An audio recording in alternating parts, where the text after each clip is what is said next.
Okay so अभी तक हमने क्या देखा है, प्रोटॉन और इलेक्ट्रॉन की डिस्कवरी हो गई है ना। 3-4 साइंटिस्ट इन्वॉल्व थे, जैसे थॉमसन, मुलिकन, गोल्डस्टीन, इन सब ने प्रोटॉन और इलेक्ट्रॉन की डिस्कवरी कर दी। नाउ एनसीईआरटी में ज्यादा न्यूट्रॉन की डिस्कवरी के बारे में कुछ लिखा नहीं है, जो भी लिखा है वो ऑलरेडी आपके मॉड्यूल में भी है, फिर भी मैं पढ़ देता हूँ। Later a need was felt for the presence of electrically neutral particle as one of the constituent of atom. These particles were discovered by Chadwick in 1932 by bombarding a thin sheet of beryllium by alpha particle. देखो ये है तुम्हारा, मतलब जरूरी नहीं है कि beryllium ही हो, क्योंकि ये तुम्हारा किसका सीट है, beryllium, thin sheet of beryllium. We have bombarded with the alpha particle. Same we will do in the Rutherford experiment also. Later on, Rutherford experiment में देखेंगे कि अल्फा पार्टिकल गोल्ड फॉइल, यहाँ पे क्या लिया गया था, गोल्ड फॉइल। यहाँ पे हमने क्या लिया, अल्फा पार्टिकल तो लिया लेकिन बेरिलियम लिया गया। तो एनसीईआरटी के ज्यादा नहीं, एकदम छोटा सा 4 लाइन लिखा है, कम से कम उतना तो हम लोग तैयार करें, है ना।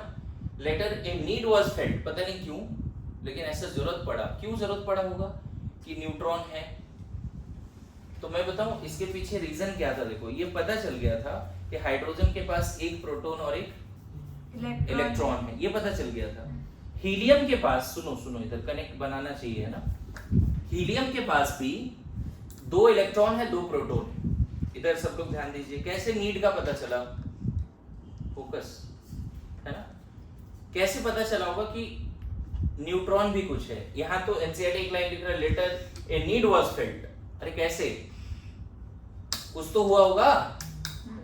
तो क्या प्रॉब्लम था, हाइड्रोजन के बारे में पता चल गया था एक इलेक्ट्रॉन एक न्यूट्रॉन है, सॉरी एक प्रोटॉन है। हीलियम के बारे में पता चल गया था कि 2 इलेक्ट्रॉन है 2 प्रोटॉन है। तो ऐसे सोचो कि अगर हम किसी तरह से मैनेज करें, मतलब उस समय ये प्रॉब्लम क्रिएट हुआ होगा जो कि लोगों को समझ में आया कि नहीं यार कुछ तो और भी है एटम के अंदर और वो न्यूट्रल भी है। क्या प्रॉब्लम थी, उसने क्या किया, एक बैलेंस पे 2 H एटम रख दी और एक बैलेंस पे उसने एक हीलियम एटम रख दी। क्या दिखा उसको, ये पलड़ा भारी था। अब मान लो एक हाइड्रोजन पे एक इलेक्ट्रॉन एक प्रोटॉन है, तो हमने यहाँ 2 हाइड्रोजन ले लिया, तो 2 प्रोटॉन 2 इलेक्ट्रॉन हो गया कि नहीं हो गया, हो गया। और एक हीलियम के पास भी पता था कि एक 2 प्रोटॉन और 2 इलेक्ट्रॉन है, तो भाई ये दोनों बराबर होना चाहिए ना। हीलियम थोड़ा भारी दिख रहा था, इट वाज हेवियर। मेरे बात समझ रहे हो, हमें ये पहले से पता था कि हाइड्रोजन के पास क्या है, इलेक्ट्रॉन एक है प्रोटॉन एक है। हीलियम के पास क्या है, मतलब 1932 से पहले तक ये सब पता चल चुकी थी कि हीलियम के पास इलेक्ट्रॉन कितना है, 2 है, प्रोटॉन भी कितना है, 2 है। तो हमें क्या समझ में आता है कि इसका 2 ले ले, इसका 1 ले ले, बैलेंस हो जाएगा, बट बैलेंस हुआ नहीं। That's why everybody was thinking यार ये क्या हो रहा है, कुछ तो है छुपा हुआ एटम के अंदर अभी भी। मेरी बात समझ रहे हो, कुछ तो है एटम के अंदर छुपा हुआ अभी भी, एंड दैट कुछ तो है इज नथिंग बट न्यूट्रॉन, है ना। तो उसमें आगे का लाइन क्या लिखा है इसमें, when electrically neutral alpha particle, यहाँ तो मैं अल्फा पार्टिकल को प्लस चार्ज में ले रहा हूँ, यहाँ एनसीईआरटी लिखा है electrically neutral alpha particle, neutral ही मान लेंगे, जो एनसीईआरटी लिखा है वही मानते हैं। When electrically neutral alpha particle having a mass slightly greater than the mass of proton,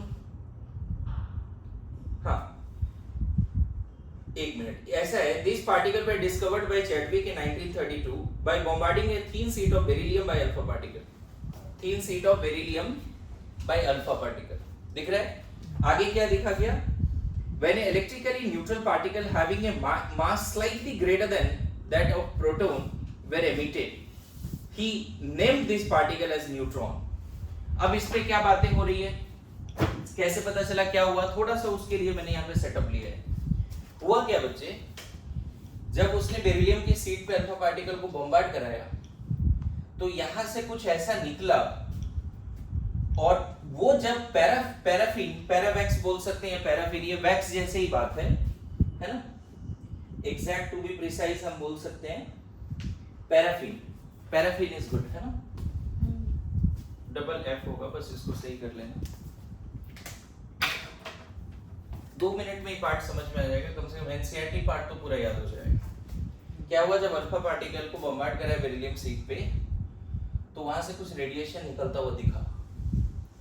अब वो रेडिएशन आगे बढ़ा पैराफिन पे। पता है पैराफिन से कुछ निकलता हुआ पॉजिटिव पार्टिकल भी दिखा।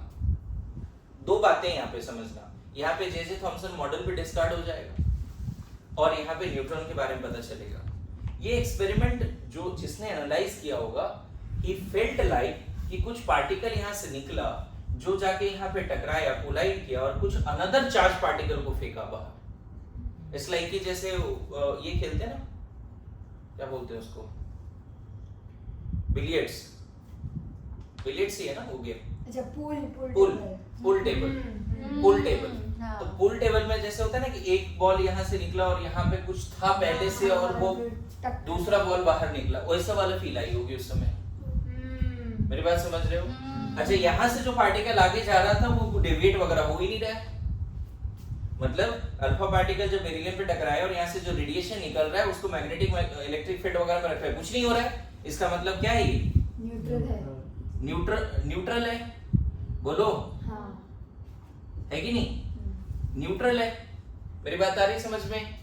और एक बात क्या हुआ, जब वो पार्टिकल आगे बढ़ा तो यहाँ से कुछ और पॉजिटिव निकलता हुआ भी दिखा। जैसे होता है ना कि नॉकआउट हो गया एक तरह से।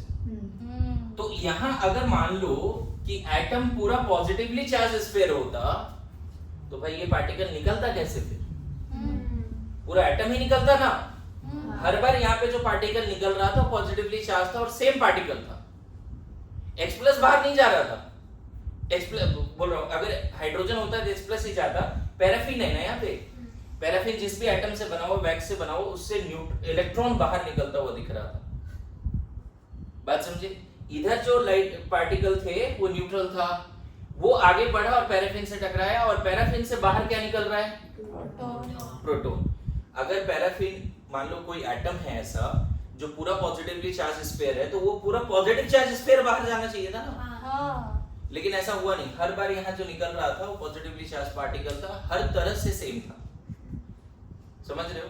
तो यहाँ पे एक तो जे थॉमसन मॉडल पे डिस्कार्ड हो गया कि atom is not positively charged sphere. Atom के अंदर इलेक्ट्रॉन है, जिस तरह से इलेक्ट्रॉन एक पार्टिकल है उसी तरह से एटम के अंदर एक प्रोटॉन भी पार्टिकल है। और इस इधर क्या पता चला, ये न्यूट्रल पार्टिकल आ कहां से गया? बेरिलियम है यहाँ पे। अगर सिर्फ इलेक्ट्रॉन प्रोटॉन ही एटम के पास, तो ये न्यूट्रल पार्टिकल कहां से आ गया? कोई भी यहाँ पे मेटल सीट लिया, हर बार यहाँ पे न्यूट्रल पार्टिकल निकल रहा है। इसका मतलब हर मेटल के अंदर इलेक्ट्रॉन प्रोटॉन के अलावा क्या है?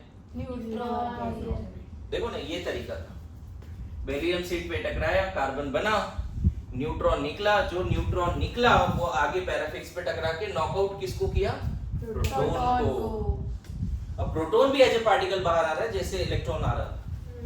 तो यहाँ से न्यूट्रॉन के बारे में सब कुछ पता चल गया और इलेक्ट्रॉन के बारे में तो एनोड रे से पता ही है हमें, और कैथोड रे से हमें प्रोटॉन के बारे में पता है। So hence all this particles are discovered.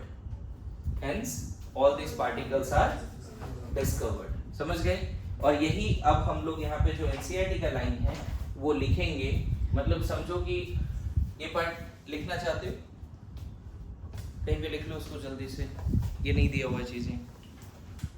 इसमें आप देखोगे तो न्यूट्रॉन की डिस्कवरी पे बहुत सारे एनिमेशन मिल जाएगा। एक छोटा सा एनिमेशन हम यहाँ पे यूज कर रहे हैं। इतना तो पता था इलेक्ट्रॉन और प्रोटॉन है, और मास किसके बराबर होना चाहिए? Mass of atom is equal to mass of proton plus mass of electron. लेकिन ऐसा हुआ नहीं। हीलियम का एटॉमिक नंबर 2 था। देखो, एक हीलियम एक हाइड्रोजन रखा, कौन भारी पड़ गया? हीलियम। और एक्चुअल में क्या होना चाहिए था? अगर मास ऑफ एटम प्रोटॉन और इलेक्ट्रॉन के सम के बराबर है, फिर से इधर ध्यान दें, अगर मास ऑफ एटम प्रोटॉन और इलेक्ट्रॉन के सम के बराबर है तो एक हीलियम एटम 2 हाइड्रोजन एटम को बैलेंस करना चाहिए था। करना चाहिए था। यहाँ पे देखो उस तरह से बैलेंस करके दिखाया है, बट एक्चुअल में क्या हुआ? देखो, अभी भी हीलियम भारी पड़ रहा है। बाद में क्या देखा? 4 हाइड्रोजन एटम रखा, तब बैलेंस हुआ। इसका मतलब क्या है? इसका मतलब एक हीलियम एटम में 2 प्रोटॉन 2 इलेक्ट्रॉन तो है, बट समथिंग कुछ और भी है जो प्रोटॉन के मास के बराबर ही है, और साथ साथ में उसके अंदर वो पार्टिकल 2 है। तभी तो इधर 4 हाइड्रोजन एटम आया ना। 4 हाइड्रोजन एटम मतलब कितना, 4 प्रोटॉन आ गए, बोलो ना। और हमें जब प्रोटॉन का मास पता चला और इलेक्ट्रॉन का मास पता चला तो हमें उस समय ये भी पता चल गया था कि electron is massless. Mainly mass of atom is because of, हमने मूल कंसेप्ट पढ़ा है, मास of atom is because of protons and neutron itself. तो बताओ अगर किसी एटम में प्रोटॉन और इलेक्ट्रॉन है तो मास ऑफ एटम मेनली किसके बराबर होना चाहिए, प्रोटॉन के बराबर। प्रोटॉन और इलेक्ट्रॉन है तो mainly mass of atom is approximately equal to what, mass of proton. Good to go, good to go. तो 2 प्रोटॉन 2 हीलियम, एक हीलियम एटम को बैलेंस करना चाहिए था, लेकिन ये हुआ क्या, 4 हाइड्रोजन एक हीलियम एटम को बैलेंस कर रहा है, और हमें पहले से पता है हीलियम में 2 प्रोटॉन है। इसका मतलब हीलियम में 2 कुछ और भी है। बात समझ रहे हो, हीलियम में 2 कुछ और भी है। तो ये सारी चीजें, अब देखो यहाँ पे बेरिलियम सीट है, इधर से अल्फा पार्टिकल आ रहा है ना। दिस वाज द एनिमेशन, जिससे समझ में आएगा। बेरिलियम सीट है, अल्फा पार्टिकल आ रहा है, इधर क्या निकल रहा है बच्चे, रेडिएशन। जिस रेडिएशन का मैं यहाँ बात कर रहा था, इधर क्या निकल रहा है, रेडिएशन। दिखा, बोलो। अब यहाँ पे वैक्स लिया गया 2 mm का, अब वो रेडिएशन आगे जैसे ही बढ़ा, देखो उधर से क्या नॉकआउट हुआ, प्रोटॉन। समझ में आया क्या है, पूरी बातें समझ में आ रही है। और यहाँ जो पार्टिकल है अगर वो किसी को बाहर फेंक रहा है और वो पॉजिटिवली चार्ज्ड है, इसका मतलब रेडिएशन में कुछ तो था, रेडिएशन में कोई पार्टिकल था, तभी तो वैक्स से कोई पार्टिकल बाहर निकला। जैसे पुल टेबल बोल रहा हूँ अभी, यस नो, एक बॉल जाके टकराया, दूसरा बॉल आगे बढ़ गया, लाइक दैट। और दोनों का मास एग्जैक्टली सेम है। अभी तुम लोग पढ़ोगे कोलिजन थ्योरी फिजिक्स में कि 2 बॉल का मास सेम होता है तो कैसे कोलिजन्स होते हैं, कौन बॉल आगे जाता है, किस स्पीड से जाता है ऑल। एक बॉल रेस्ट में है, एक बॉल v स्पीड से जा रहा है, सेम मास का, तो पता चला कि वो वहीं रुक zaega, दूसरा बॉल आगे चला जाएगा, ऐसा होता है ना। अगर स्पीड, तो ऐसी वाली बातें हैं। देखो दिख रहा है, हमेशा नॉकआउट हो रहा है, दिखा। सो इन दिस वे क्या डिस्कवर हो गया बच्चे, एनी हाउ क्या डिस्कवर हो गया। और सिर्फ यही नहीं, उसका मास पता चला, लेकिन चार्ज उसका क्या था, 0 था। उसका मास पता चला, चार्ज क्या था उसका, 0 था। तो आई विल रिक्वेस्ट एवरीबॉडी कि थोड़ा बहुत ना इलेक्ट्रॉन प्रोटॉन न्यूट्रॉन का एनिमेशन देखिए, ठीक है।